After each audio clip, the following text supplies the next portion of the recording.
La Mia vivia en un món on el seu cos, de vegades, no la deixava fer el que volia. Tenia una malaltia crònica, invisible als ulls dels altres, però molt real per a ella. Per sort, sempre tenia al seu costat l'Aku, el seu gat, que entenia les coses sense necessitat de paraules. Un dia, mentre parlava amb una amiga, la Mia va sentir la frase de sempre: «Però si et veus perfectament bé, segur que no és res greu».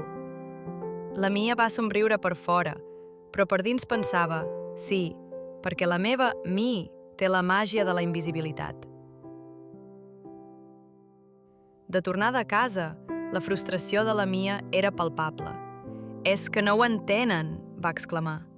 L'Aku, des de la seva posició privilegiada, la va observar amb aquella mirada sàvia que deia: «No et preocupis, jo sí que t'entenc». En un dinar familiar, una tieta ben intencionada li va dir: «Hauries de provar aquesta dieta». A la veïna li va anar de meravella. La Mia va assentir educadament, mentre la seva ment responia: «Ah, sí, la dieta de la ignorància, la meva preferida». Sola, la Mia va reflexionar sobre tots els comentaris. Sempre el mateix. Com els explico que no és tan senzill, que no és una qüestió de voluntat o de dieta, sinó de la meva realitat? L'Aku, com si sentís els seus pensaments, es va acostar i es va fregar contra la seva cama. La Mia va somriure lleugerament. «Tu sí que m'entens, oi, Aku? Tu no em jutges».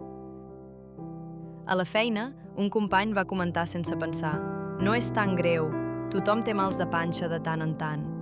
La Mia va agafar aire. «Clar, com si la meva mi fos un refredat comú», va pensar amb sarcasme. De tornada a casa, la Mia va mirar l'Aku, que estava estirat al seu costat. «Què faig, Aku? Intento que ho entenguin o simplement els ignoro? És esgotador». La Mia va respirar profundament. Va sentir una nova determinació. «Potser no els puc canviar a tots, però puc triar com em sento. Puc triar la meva pròpia pau». La Mia va mirar l'Aku, que li va fer l'ullet de manera juganera. «Al final, el que importa és la meva pau. I tu, Aku, sempre hi ets, recordant-me que les opinions dels altres no defineixen la meva realitat».